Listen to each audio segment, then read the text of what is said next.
Pooh, girl, I am so dead on my feet. We have matching luggage. What do you mean? You didn't sleep last night? It's that obvious, huh? Then you saw him too. So who? I mean, I was up all night cramming for that physics test. Oh, and I was putting this little baby together. Well, you know how Deb's afraid of bugs. Well, I made it for her. Ultra high sound waves. Make them run, screaming their antennas off. Well, look, I'll see you in class, okay?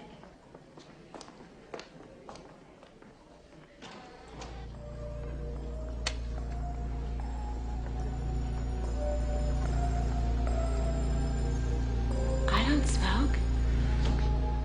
Well, boys and ghouls, we are continuing our trip down Elm Street. Yes, indeed. And I've got two drop-dead gorgeous ladies with me right now. Why don't you go ahead and introduce yourselves? I am Toy Newkirk from Nightmare on Elm Street 4. And I am Lisa Wilcox from Nightmare on Elm Street 4 and 5. Well, thank you so much for taking the time to talk to us. Sure.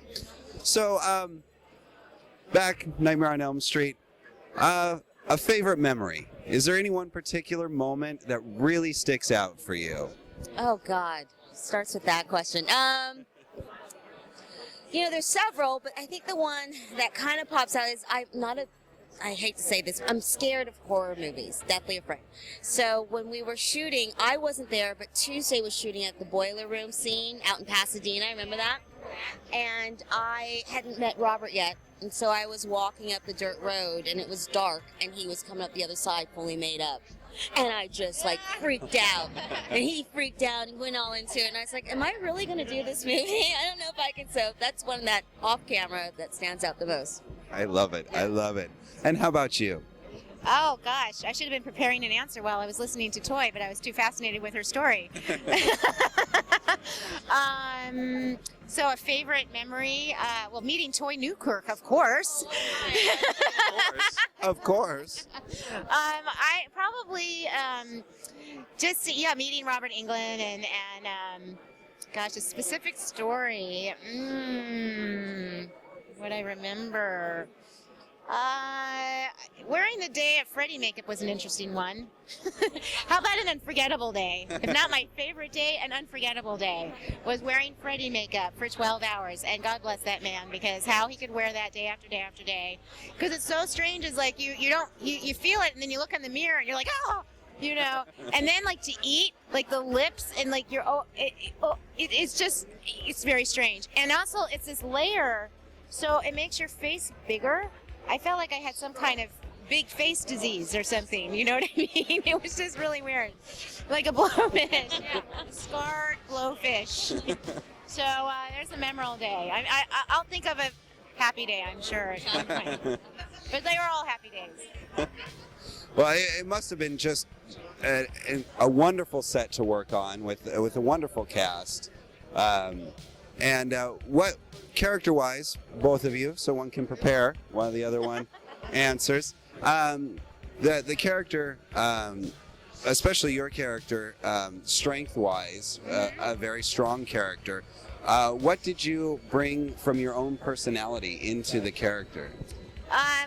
What I brought, my own personality, I mean, I really feel I was Alice. I lived the life of Alice, like in grade school, 4th grade, 5th grade, 6th grade. I was a total daydreamer. I had very few friends. I have a couple close friends, but I lived in my books and my imagination. I didn't care about boys. I didn't care about, I was very shy, quiet, young girl. So, and then when we moved to California, it's from Missouri, and then this started to bloom a bit. It was a whole new energy in California, and we went to Barbizon modeling school. Did you know that, Toy? And all of a sudden I went, oh, makeup, you know, and things like that. So I found my own in high school finally, and so I feel like I lived those arcs that Alice did, and at time when it's time to take own of your own life and not be so frightened. Or be a daydreamer. It's not really made about fright. It's kind of a choice to not get involved because it's less painful that way. Completely understand. It's like what we do here at the Darkest Hours. Constant daydreaming. That's all this is. You're probably dreaming at home right now. I ain't putting down daydreaming. It's good to have a little balance, so you know what I mean? A little balance. Absolutely, absolutely. And Toy, how about you? What did you bring to the character? What did you want to really infuse the character with? That's interesting. I was not a scientist. I think chemistry, I know I failed. So I think it's really funny that it was true acting. And well done. Because I knew nothing about that world. No, I'm joking. No, I did all right in school. But I think, probably just her feistiness, her willingness to really say, I can invent and do it my way. And I think if that's a part of that character that is coming from Toy, probably that. But outside of that, and being book smart and that I was the little one that was, the cheerleader and really popular and go out and party and no, not really. I'm lying. So yeah, no. So that was I think that was pretty much it. Just her spunk.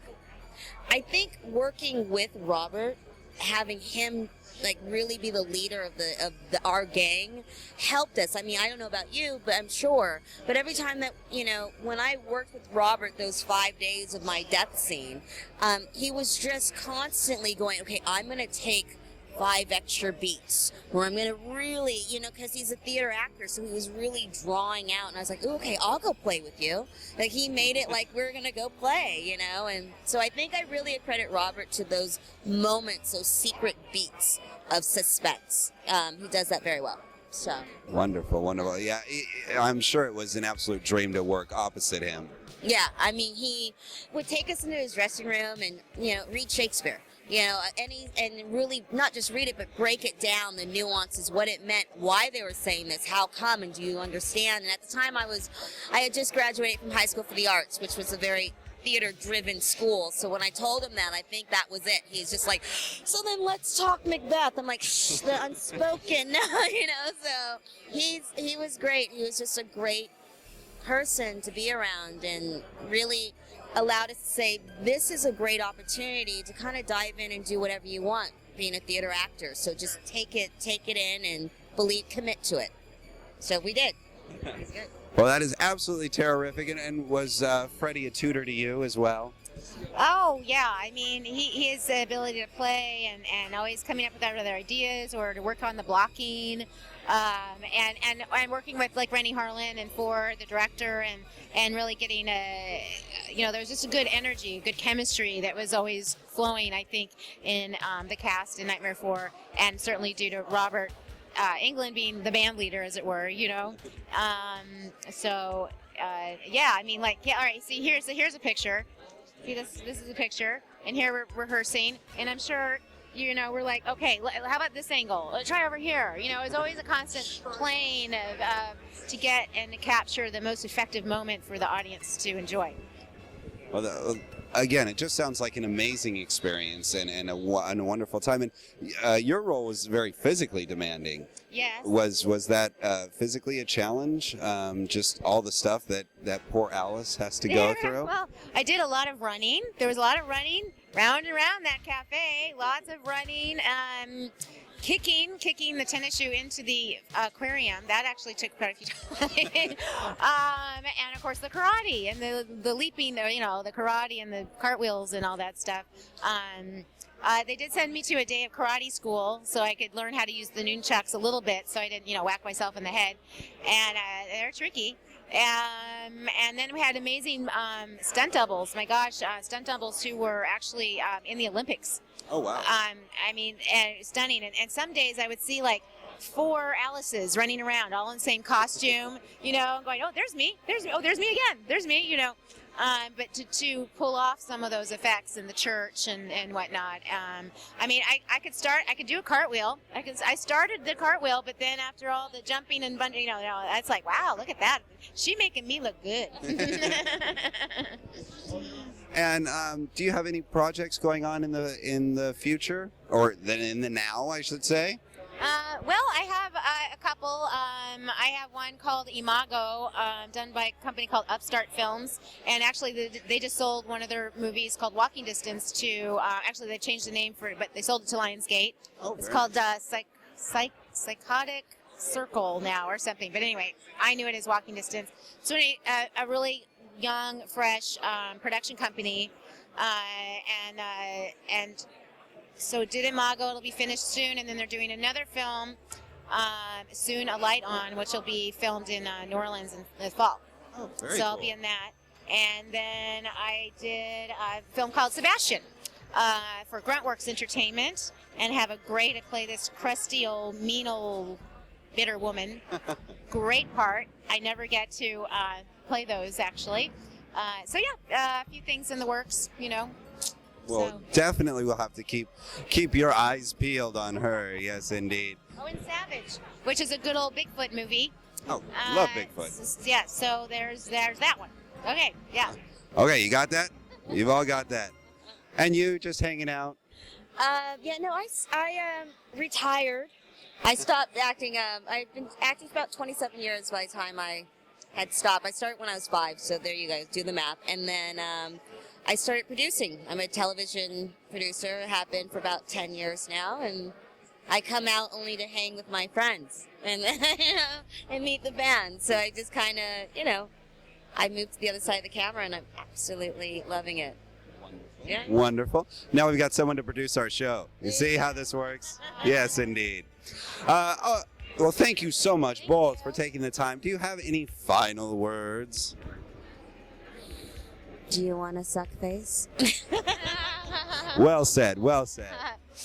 F and A. And there you are. F and A, have a great day.